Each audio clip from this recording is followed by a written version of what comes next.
ഗാർഡനിൻ്റെ പുതിയൊരു വീഡിയോയിലേക്ക് എല്ലാവർക്കും സ്വാഗതം. ഇതൊക്കെയാണ് ഞാൻ നട്ടു വളർത്തുന്ന അഗ്ലോണിമ ചെടികളാണിതെല്ലാം.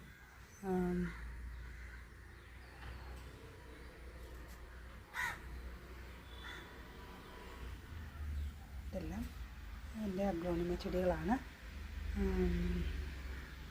ഇതിൽ നിന്ന് 3 പ്ലാന്റ്, അതായത് ഇത് പിങ്ക് എനമയുടെ ഒരു പ്ലാന്റ്, അത്യാവശ്യം നല്ല വലിയ പ്ലാന്റാണ് ഈ ഒരു പ്ലാന്റ്. ഇത് പിങ്ക് സ്റ്റാറിൻ്റെ ചെടികളാണ്. ഇതിനകത്ത് 3-4 തൈകളുണ്ട്. ഇതിനകത്ത് നിന്ന് ഒരു തൈ,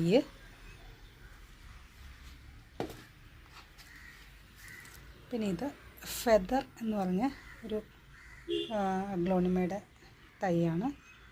ഈ 3 പ്ലാന്റും കൂടെ CC ഉൾപ്പെടെ 350 രൂപയ്ക്കാണ് കൊടുക്കുന്നത്. ആർക്കെങ്കിലും ആവശ്യമുണ്ടെങ്കിൽ ഇതിൽ നിന്ന് ഒരു തൈയാണ് തരുന്നത് കേട്ടോ, 3 കൂടെ അല്ല. ഒരു തൈയാണ് ഫെദറിൻ്റെ ഒരു തൈ, പിങ്ക് സ്റ്റാറിൻ്റെ ഒരു തൈ, പിങ്ക് എനമയുടെ ഒരു തൈ. ഇങ്ങനെ 3 തൈയും കൂടെ CC ഉൾപ്പെടെ 350 രൂപയ്ക്കാണ് കിട്ടുന്നത്. ആർക്കെങ്കിലും ആവശ്യമുണ്ടെങ്കിൽ ഓർഡർ ചെയ്യുക. എൻ്റെ താഴത്തെ ഈ ഇലകളൊക്കെ അത് കൊഴിഞ്ഞു പോകാറായതുകൊണ്ട് പഴുത്തിരിക്കുന്നതാണ് കേട്ടോ. എൻ്റെ ഒരു തൈയാണ് കിട്ടുന്നത്. അപ്പോൾ ആർക്കെങ്കിലും ആവശ്യമുണ്ടെങ്കിൽ ഓർഡർ ചെയ്യുക.